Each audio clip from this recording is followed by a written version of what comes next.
Hey, in today's English lesson, I'm going to teach you the do's and don'ts of English conversations. Are you ready? Well then, I'm teacher Tiffany. Let's jump right in. So let's start with the do's. The first do is show interest and be curious. As an English learner, your goal is to speak English fluently like a native English speaker.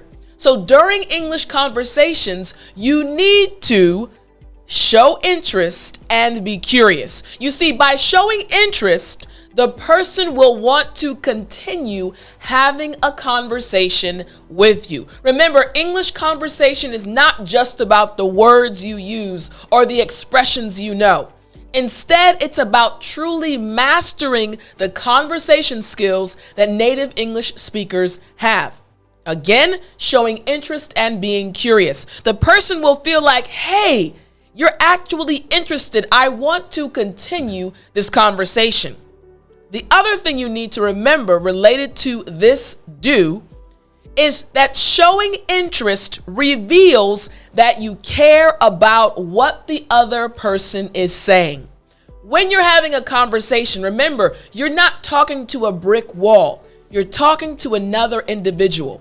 And when you show that you're interested and curious, they will feel like you care about them and about what they're saying, which will enhance the conversation.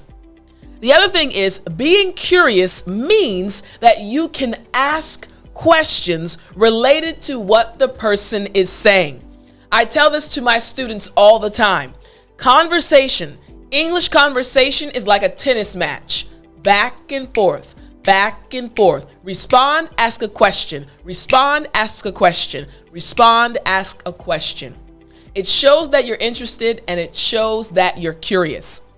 The other thing is curiosity also results in you forming your own ideas or opinions about the topic. So as you're speaking to the individual, ask them questions. Let them know that you're interested in what they're talking about. And as they respond, you'll also start forming your own ideas, which will keep the conversation flowing. Again, we're talking about mastering English conversation. Now, the second thing you must do, you must balance give and take. Remember, I said that I teach my students English conversation is like a tennis match, back and forth. Give and take, give and take. So it is important to listen during a conversation, but it is also important for you to give your opinion as well. You don't want to be in the conversation the entire time just, You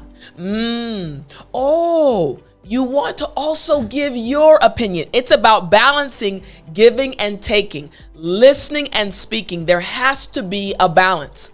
Another thing you must remember, again, related to this do, is that you have to try to balance the amount of time that both of you listen and speak. This will result in a smooth conversation. You don't want to listen for 5 minutes and only speak for 30 seconds. You want there to be a balance. Both of you are listening and both of you are also giving your own opinions or ideas. There needs to be a balance of give and take during the conversation. Again, we're talking about speaking English like a native English speaker. Next, if the person asks you a question, try to think of another question you can ask them as well. You give your answer and then you say, hey, what about you? How do you feel about ... You always end your response, end your time by asking the other individual a question. You want them to know that you are also curious about what they think. These are skills you must develop in order to have natural and real English conversations. It's also important for you to pay attention to the person you are talking to. This is so you can recognize when they want to speak. People will give you clues by their body language or their facial expressions, letting you know, hey, they'd like to respond, or hey, they have a thought or idea about this topic. You have to balance give and take. Don't talk too much And also don't listen the entire time. Balance, give, and take. So do balance, give, and take. The next thing you must do is have something interesting to say. You want to make sure that you can add to the conversation. So if you say something interesting about the topic you're discussing, the person listening to you will probably ask for more details. So you have to have your thoughts organized about the topic. When you say something interesting, the person is naturally going to ask you more questions. Hey, really? That's what you think? What about ... They're going to want more details. So think of something interesting to say about the topic. Another thing to remember related to this do is the more interesting a conversation is, the longer the conversation will be.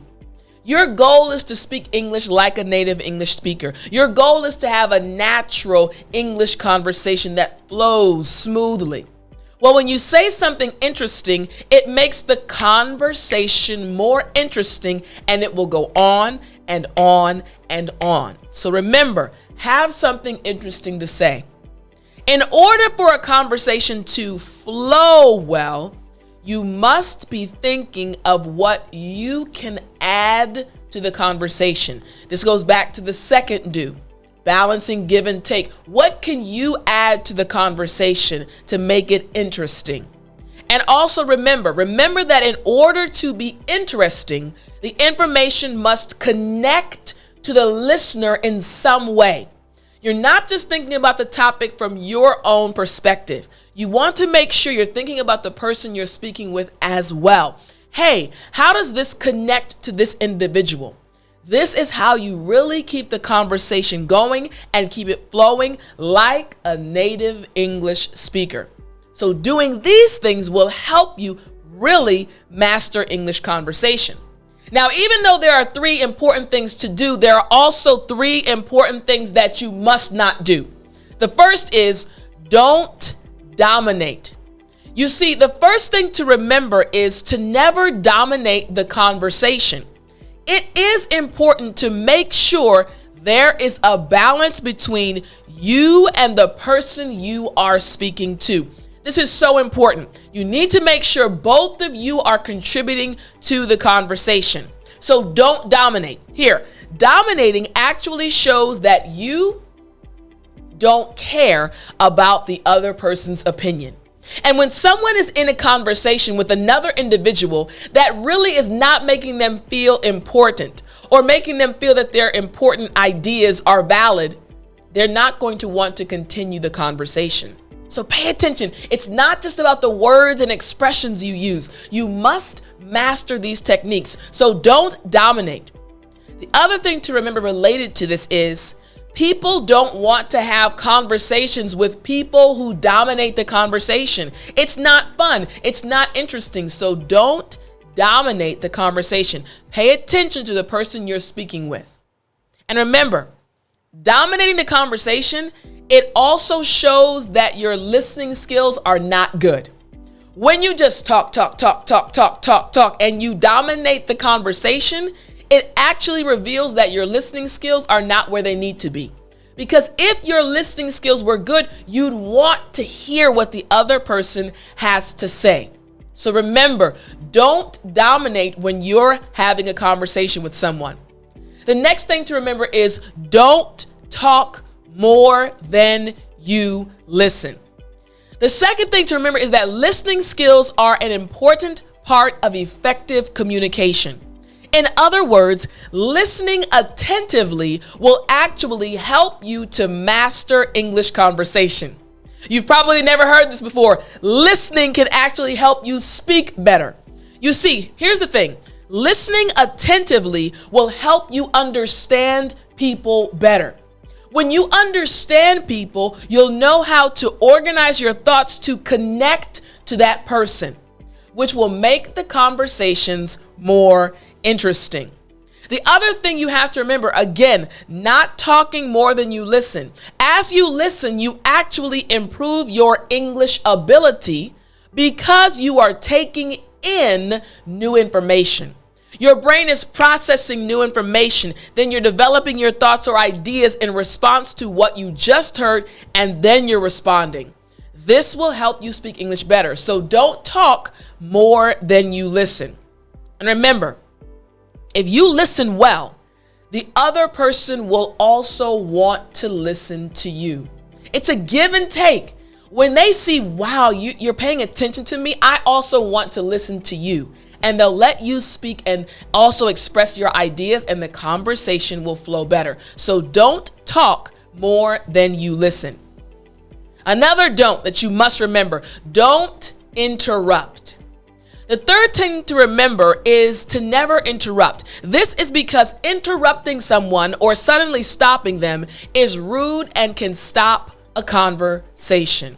You don't want to interrupt individuals. This is not something you want to do during a conversation. People don't want to talk to someone who constantly interrupts them, stops them in the middle of their thought or in the middle of them expressing their idea. Don't interrupt people. Interrupting someone shows that you are not listening to them. So you need to be patient. Again, we're talking about having conversations like a native English speaker. And also, it hinders the flow of conversation because it shows that you think your words are more important. And that will stop a conversation from moving forward. So remember the 3 do's and the 3 don'ts, and you'll start mastering English conversation like a native English speaker. I really hope you enjoyed today's lesson. Don't forget that if you want to join me and so many other individuals and speak English like a native, go to EnglishFluencyPlan.com. We'll see you there. And as always, remember to speak English.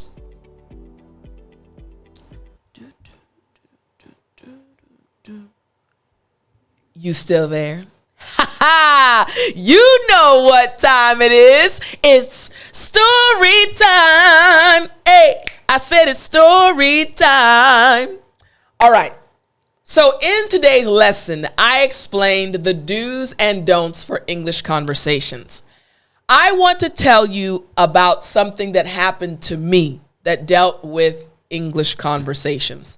So this happened, at least 9 years ago. I was in South Korea and I went to lunch with one of my friends. She was also a missionary English teacher. And we went to this really good Indian restaurant. The food, absolutely amazing. So we had our food and we were just sitting there talking and eating at the same time. And a topic came up and we started giving our ideas or opinions on the topic. Now, my friend was giving her opinion, and then I gave mine. But after I gave my opinion, I could see that my friend's breathing started to change. She was breathing harder, and I could see that her facial expression was changing as well. And she started speaking at a faster pace, and I could sense that she was a little bit irritated and upset. Now, as I was watching her and listening to her, I started speaking to myself and also praying, God, what's going on right now? My friend looks upset. I'm not sure why she's upset. And I was listening to what she was saying, but also paying attention to her body language. Now, remember I said the important thing you must do is to listen when you are having a conversation. And during that time, as I was trying to figure out why she was getting upset, God reminded me of a Bible verse that I had read. The Bible verse says, a soft answer turns away wrath. Basically, when you respond softly, when someone is getting upset and you respond calmly, that will help the person calm down as well. But you have to recognize what's happening. So my friend was getting a little bit hyped. She was getting upset, and it was my turn to speak. She stopped, and now again, it was my turn. And I responded. I was very calm. I said, I didn't realize that what I said affected you in that way. And I'm sorry for that. And I do think that this ... And I continued having the conversation, but my voice stayed here, very calm. And immediately, my friend went from here to here. Immediately, she calmed down. And I realized that communication is not just about the words you use. It's also about how you speak, your tone of voice, your facial expressions, your body language, because I was seeing so much happen. As I listened to her words, her body language was telling me so much more. So when you're in a conversation, make sure you listen attentively. Pay attention to the person as they're speaking so that when you respond, your response matches what they said to you. Either to calm them down, to encourage them, to make them happy. Your response can have a big effect on the individual you're speaking to or with. So never forget, conversation is not just about the words you use. It's about paying attention to the other person and responding to what they have said. Now, I hope the story encouraged you. If you ever get into a little bit of a disagreement with your friend, remember, speak calmly, softly, and slowly, and your friend will calm down. Hope you enjoyed the story. I'll talk to you in the next lesson.